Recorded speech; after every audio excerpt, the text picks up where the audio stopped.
Radio Kosova. Stetoskop. Emision për shëndetësi.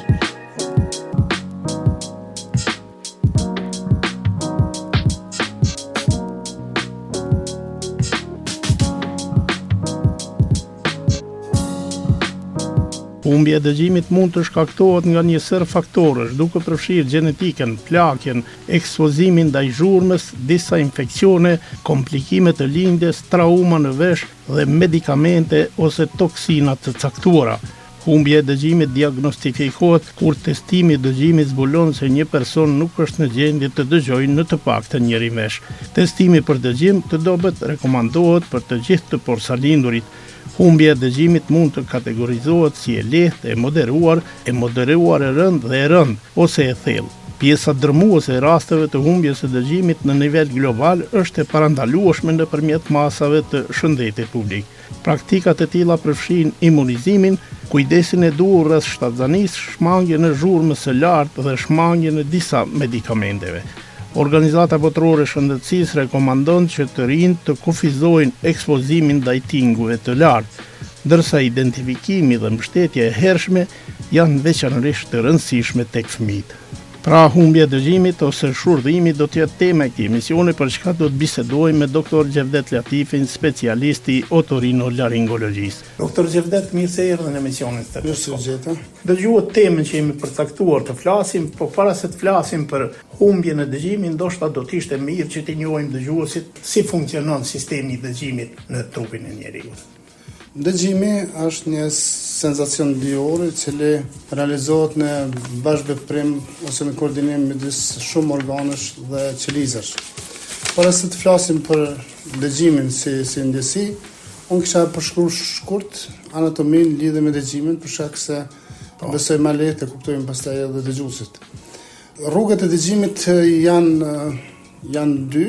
Edhe zakonisht ndarja anatomike e veshit përcakton edhe qendrën ose llojin e perceptimit të dëgjimit. Çka e bën kjo? Veshi ndahet në veshin e jashtëm, të mesëm dhe të brendshëm. Veshi i jashtëm dhe veshi i mesëm kanë atë funksionin e dëgjimit që i themi në forma konduktive, ose transmetimit të zërit, dhe i cili fillon prej kanalit të jashtëm të dëgjimit nëpërmjet membranës timpani, veshit të mesëm ku janë vendosura 3 koska të dëgjimit deri te veshi i brendshëm. Prej veshit të brendshëm fillon ai pjesa perceptive ose nervore që thonë dëgjimit. Prandaj edhe dëmtimet e dëgjimit mund të ndahen në 2 grupe kryesore, ose edhe 3 nëse e kombinojmë pastaj 2 format. Forma konduktive e cila paraqet rastet kur bëhet dëmtimi i dëgjimit në atë rrugën që përmendim parë prej kanalit të jashtëm të dëgjimit deri te fosa ovale, ku përfundon dhe fillon veshi i brendshëm. Dhe pjesa perceptive e cila në kupton prej kësaj veshit të brendshëm nëpërmjet nervit të dëgjimit kalon deri te truni dhe ne e kuptojmë atë çfarë dëgjojmë. Dhe forma e tretë është dëmtimi i dëgjimit kur përfshihen të dy këto rrugë, domethënë pjesa konduktive, perceptive dhe është e kombinuar. Në dëmtimin e dëgjimit ndikojnë shumë faktorë. Cilë faktor mund të prekin këtë këto rrugë që e përshkruajtëm deri te përpunimi i dëgjimit i cili bëhet sistemi nervor qendror. Janë sëmundje të shumta të cilat prekun pjesën konduktive, domethënë duke filluar prej kanalit të jashtëm të dëgjimit, në veshin e mesëm deri te veshi i brendshëm. Sëmundjet e lindura, sëmundjet e fitura, infeksionet të ndryshme, të cilat pastaj ne mund t'i trajtojmë veç nëse Është e ditur se shumica e qytetarëve mendojnë se shurdhimi i veshit vije tek të moshuarit, ata që janë në moshë të shtyrë. Është vërtet jo, apo mund t'i godasë edhe të rinj? Shurdhimi ose dëmtimi i dëgjimit mund t'i përfshijë gjitha moshët. Prej lindjes, po edhe si rezultat i lindjes, domethënë i sëmundjeve që mund t'i kaloj nëna gjashtatzanisë ose ka infeksionet për shembull të citomegalovirusi i cili prek veshin e brendshëm. Domethënë, një fëmijë mund të lind pa dëgjim, mund ta fitojë humbjen e dëgjimit pas lindjes dhe nuk qëndron ajo që thuhet dëgjimi humb vetëm në moshat vjetër. Domethënë, aq shumë faktorë që ndikojnë çdo moshë tek një person, i cili mund ta ulë ose ta dëmtojë ose ta shkatërrojë plotësisht dëgjimin në çdo fazë të jetës së tij. A ndodhë humbja e dëgjimit vetëm në njërin vesh apo mund të ndodhë njëkohësisht në të dy vesh? Ka plot sëmundje që atakojnë dy vesh, të mund të humbë dëgjimin në dy veshët. Ka plot sëmundje tjera që mund të atakojnë vetëm njërin, domethënë varet për natyrës së sëmundjes. Për shembull, të i përmend ata faktorë që i përmendëm më herët të sëmundjet të dëmtimi konduktiv i dëgjimit, domethënë cili përfshin kanalin jashtëm dhe veshin e mesëm, janë plot patologji dhe sëmundje që e prekun njërin vesh dhe mund shkaktojnë uljen e dëgjimit vetëm njërin vesh. Duke filluar prej një mbyllje të thjeshtë kanalit dëgjimit me dyll, që ne themi cerumen në gjuhën e mjekësisë, e mbyllë dhe shkakton uljen e dëgjimit të kësaj formës konduktive që përmendëm. Pastaj janë infeksione ndryshme të veshit mesëm, të cilat prekin membranën timpani, e cila nëse dëmtohet membrana timpani, aja e ul atë mundësinë e përshtatshmërisë së tingullit dhe bën dëgjim. Edhe kjo është i formës konduktive që tham. Pastaj infeksionet e shumta të veshit mesëm, të cilat çojnë në shkatrimin edhe të membranës timpani edhe të atij zinxhirit të dëgjimit, të cilën e përbën 3 kocka dëgjimit, maleusi, inkusi dhe stapesi. Nëse këto 3 kocka dëgjimit që mundsojnë transmetimin e tingullit deri në veshin e mbrëmshëm dëmtohen, për shkaqe ndryshme, atëherë bën edhe ulja e dëgjimit. Pastaj nëse preket veshi i mbrëmshëm ku kem shumë patologji, qofshin ato të lindra ose të fitume, bën humben dëgjimin atë pjesën që thojmë na perceptive, domethënë nervore. Ka shumë sëmundje që shkaktojnë këta, siç është për shembull e përmendëm më herët mosha, për shkak të moshës lohet organi i kortit dhe bën dëgjimi. Pastaj sëmundje të tjera që çojnë në çrregullimin e qarkullimit të gjakut, ato janë të gjakut që furnizojnë veshin e mbrëmshëm me gjak, edhe në atë rast i bën dëgjimi për shkak të mosshmërisë së organit të kortit, domethënë veshit të mbrëmshëm dhe humben dëgjimi. Ka shumë barne që janë ototoksike. Shumë herë në praktikën e përgjithshme mjekësore i ordinohen terapi të cilat realisht janë shumë të rrezikshme për veshin dhe dëmtojnë shumë veshin e mbrëmshëm dhe çojnë në humbjen e dëgjimit. Unë shpesh bisedoj me pacient ose me pediatër, ka mjaft për shembull pika që i përdoren në praktikën e përgjithshme, qoftë pediatër, qoftë mjek i përgjithshëm, në veçanti pikat gentamicin. Gentamicin është një ilaç shumë ototoksik që i bën shumë i dëmshëm për dëgjimin. Dhe është shumë e rrezikshme. Ky ilaç për dhimbje që zakonisht kur kanë dhimbje, qoftë fëmijë apo edhe të rritur. Ja, ordinohet shpesh si pika për veprim lokal. Mirë po është nëse membrana timpani është e ruajtur, nuk paraqet shumë problem. Mirë po nëse membrana timpani është e shkyme, e dëmtuar, atëherë pikat gentamicin depërtojnë veshin e mesëm nëpërmjet saj janë do rrugë që depërtojnë edhe veshin e mbrëmshëm dhe mund të shkaktojnë humbjen e dëgjimit, dëmtimin e dëgjimit. Prandaj shpeshherë ju them do të pas shumë kujdes në ordinimin e këtyre pikave, sidomos gentamicini, që është tepër rrezikshëm për çdo moshë. Doktor Xherdet, ju i përmend disa nga shkaqet. A ka edhe faktorë tjerë që ndikojnë në shërbëtimin? Ka shumë faktorë. Një për shembull prej faktorëve që shumë pak i kushtojnë kujdes, sidomos të rriturit, po dhe fëmija, po sidomos të rriturit, është ekspozimi ndaj zhurmës. Për shembull, ka shumë vende të punës kur kanë një zhurmë dhe në të raste preferohet mbrojtja e veçve për shkak të kësaj zhurmës. Një zhurmë shumë e madhe për një kohë shumë të shkurtër mund shkaktojë humbjen e dëgjimit. Por një zhurmë e vogël me një kohë zgjatje më të madhe mund shkaktojë humbjen e dëgjimit. Prandaj parandalimi dhe marrja e masave në të raste ka shumë rëndësi. Ose dëgjimi i muzikës për një kohë të gjatë. Sigurisht tash po shohin që të rinë po bartin dhe dëgjojnë muzikë. Edhe ajo është shumë e rrezikshme sepse ekspozimi për një kohë të gjatë ai patjetër që dëmton dëgjimin, ai fillon pastaj me një ushtim i cili është shumë e bezishme dhe pastaj gradualisht edhe me humbjen e dëgjimit. A preferohen të raste që të barten ato mbrojtëse që preferohet në vendin e punës ose kudo që të jetë, nëse ka zhurmë preferohet me mbrojt në mënyrë që të mos të ekspozohemi asaj zhurme e cila neve në fillim na duket si nuk po shkakton probleme, por me kohën ai jep shumë të lashtë të mëndë dëgjim. Na ka edhe faktorë të tjerë? Ka edhe plot faktorë të tjerë. Ne përmend disa prej tyre që janë për shembull sëmundje të tjera, që janë të rriturit, hipertensioni, çrregullimet vaskulare, pastaj infeksionet me virus, infeksionet e ndryshme virus. Ka plot raste për shembull thotë kam kaluar një infeksion me virus, më shkumi humbje dhe kum humb dëgjimin, sepse ka mjaft virus që prekun veshin e mbrëmshëm. Domethënë janë shumë atakojnë kryesisht veshin e mbrëmshëm. Dhe kur e shohim mas një gjendje flame, një gjendje gripi, ai veç ka filluar me humbje dëgjimi. Në atë rast duhet të intervenohet shpejt në mënyrë që tentohet kthehet gjendja normale. Ai në kupton trajtimin dhënien e terapisë adekuate në kthimin e gjendjes normale.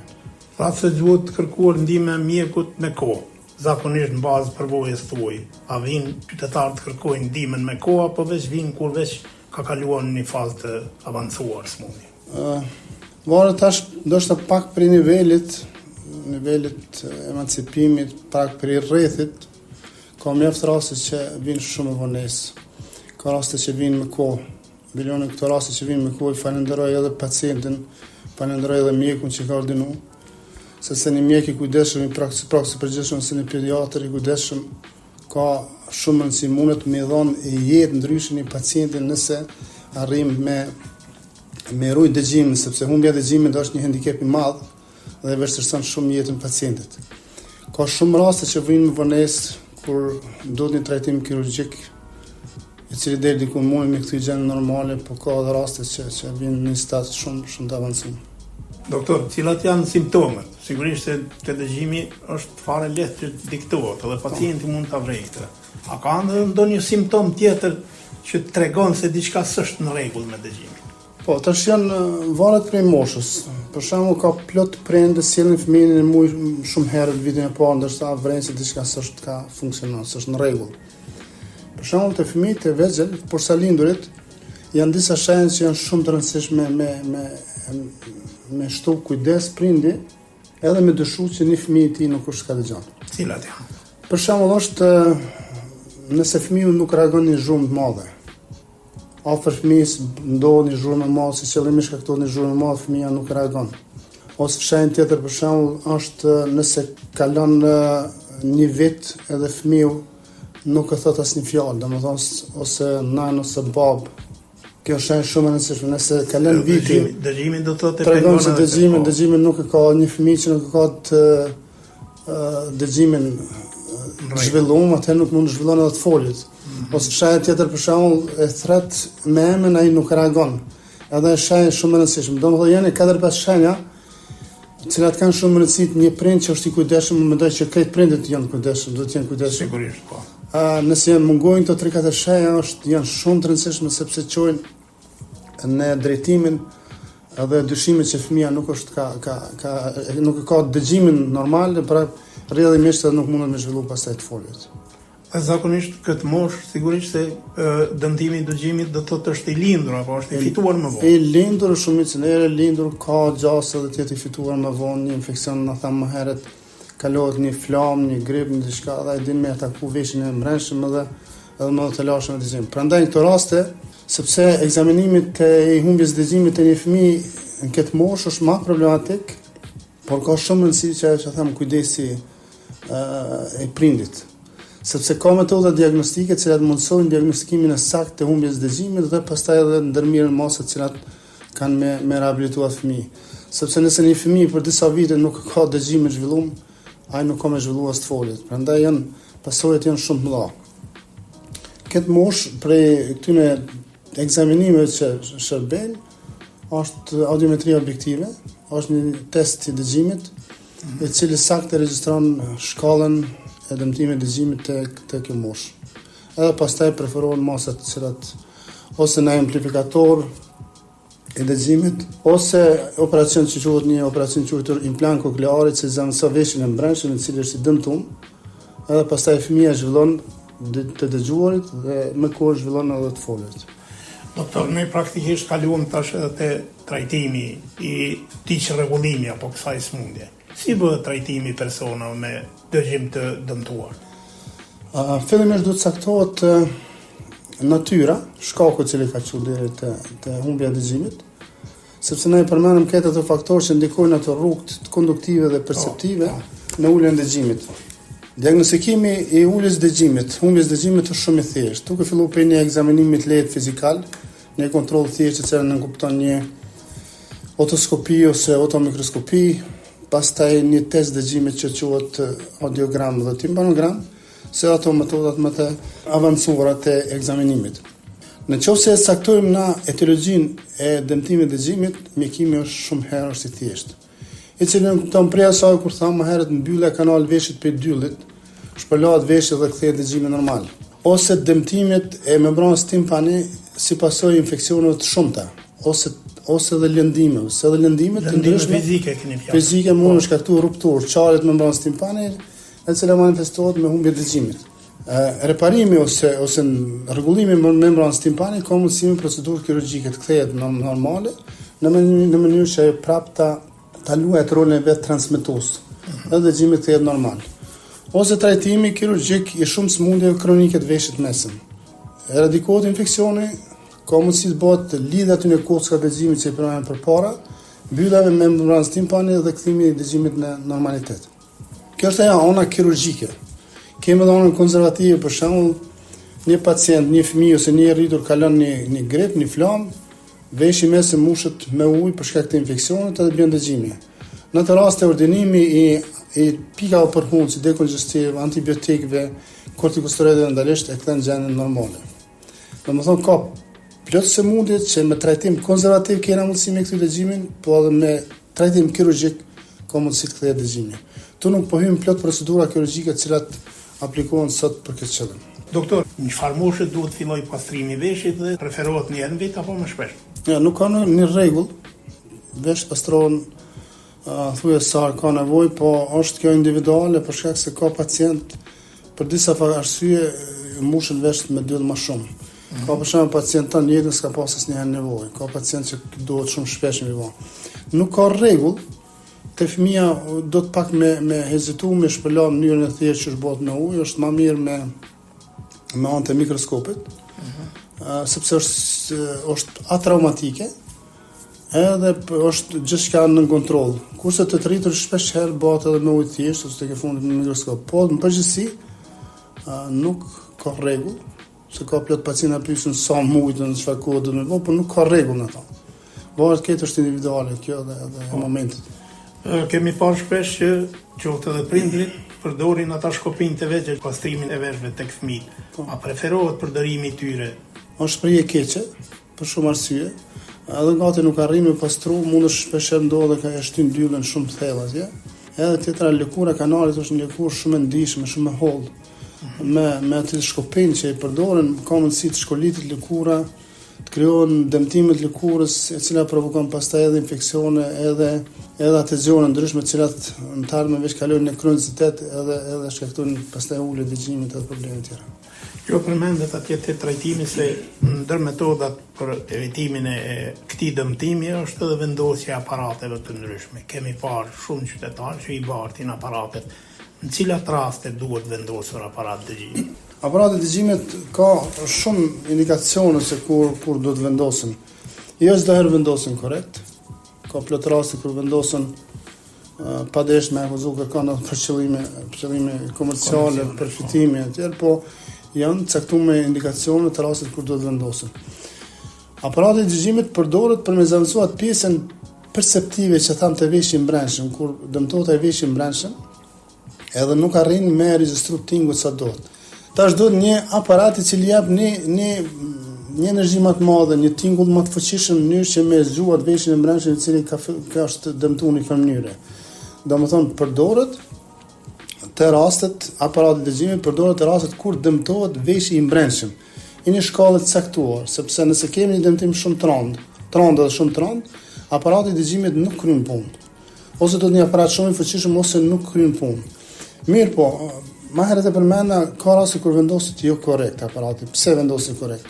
Nëse një pacient, që unë kom taku një praktike në përgjithshëm shumë raste, një pacient ka një infeksion kronik të veshit mesëm, me një membranë timpanit të dëmtume, edhe ka ardhur pacienti me aparat veshit. Ai është e ndaluar mu vendos. Ai nuk lejohet mu vendos aparati veshit në ato raste. Në ato raste duhet, edhe nëse pjesa e veshit brendshëm është e dëmtuar, duhet të eliminohet infeksioni në veshin e mesëm, të rregullohet membrana timpane edhe aparati atëherë kryen punë edhe më shumë. Sesa kur vendoset në një vesh të hapur. Pra domethënë si përfundim, aparati është mirë të vendoset në rastet kur kemi dëmtim mesatar ose më shumë se mesatar të veshit brendshëm, në mënyrë që zëvendësohet e veshin. Të cilën e konstaton mjeku specialist. Patjetër. Doktor Xhevdet, praktikisht kemi hyrë minutat e fundit të emisionit, dhe zakonisht pjesën e fundit ja dedikojmë preventivës. A ka mundësi që të prevenohet paraqitja e dëmtimit të dëgjimit? Shumicën e hera ka mundësi të prevenohet, mirë pa e kërkon një bashkëpunim të shumë ngushtë mes mjekut përgjithshëm, mjekut pediatër edhe otorinolaringologut.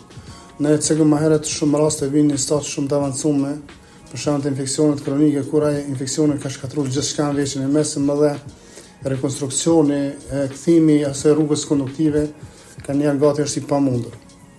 Në qoftë se një problem i veshit nuk kalon për një kohë, është mirë të konsultohet një mjek specialist i otorinolaringolog, sepse ka plot patologji të cilat nëse intervenohet me kohë ka mundësi të menjanohen dhe të kthehet gjithçka në normalitet. Për shembull vetëm një rast kisha cek nëse s'po bëna i tepër. Pacienti i cili është trajtuar për 10 vite, a realisht ai ka pas një infeksion të lindur të veshit mesëm, që ne i themi kolestatom, edhe është trajtuar për 10 vite rregullisht derisa ka dhënë komplikime të ndërtim trunit.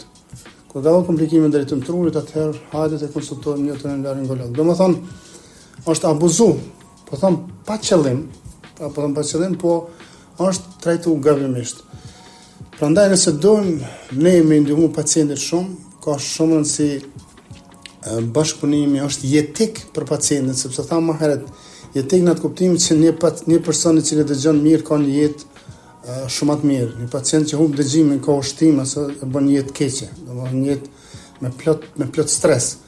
Dhe bashkëpunimi mes kësaj hallke, mjeku përgjithshëm pediatri ose edhe mjek tjerë, sepse nuk ka vetëm fëmijë që vujnë për veshit, po ka edhe mosha të tjera. Bashkëpunimi me otorinolaringologun është jetik, në mënyrë që të parandalojmë këto gjendje, të sanohen më herët edhe kthehet pacienti të kthehet jetës normale. Cilat janë komplikimet më të shpeshta që mund t'i shkaktojë kjo smundje në rast se nuk trajtohet me kohë? Po tash ne tham ka shumë smundje, për shembull nëse dojmë të marrim veshin smundjet e veshit mesëm, ku ka infeksione të lindura dhe infeksione të fitume. Në qoftë se këto infeksione që janë disa lloje këtyre infeksioneve nuk trajtohen me kohë, ato dinë me jap komplikime edhe fatale për jetën. Çe i bën? Një infeksion për veshit mesëm mund të përhapë ndërtim të trurit, duke prek civat e trurit, pastaj trurin e madh, trurin e vogël, anë të mëdha gjallë që janë, edhe shkaktojnë një komplikime që ndonjëherë dinë të jenë edhe fatale. Për më smartë kjo, atëherë është shumë e rëndësishme një ekzaminim nga ana e otorinolaringologut, sepse patologjitë e veshit janë lehtë të diagnostikueshme. Është tepër e thjeshtë me pa kur e keni në brand dëmtonë, kur e keni infeksion, edhe trajtimi me kohë, diagnostikimi me kohë dhe trajtimi me kohë eliminon patologjinë edhe parandalon një komplikim që tash mund të jetë fatal për jetën e pacientit. Doktor Gjerdet, kohë e emisionit tashmë veç po mbaron, nëse nuk keni gjë për të shtuar, unë ju falenderoj shumë që ishit pjesë e emisionit Stetoskop. Edhe unë ju falenderoj shumë për mundësinë, sepse jo pak raste në praktikën e përgjithshme për shkak tash neglizhencës ose prej faktorëve ndryshëm, vijnë raste të cilat vërtet janë shumë të avancuara dhe shumë të rrezikshme. Ju falenderoj shumë për këtë mundësi. Të nderuar dëgjues, me kaq që kemi përfunduar emisionin e sotëm. Faleminderit për vëmendje dhe vazhdoni që ndroni edhe më tutje në valët e programit.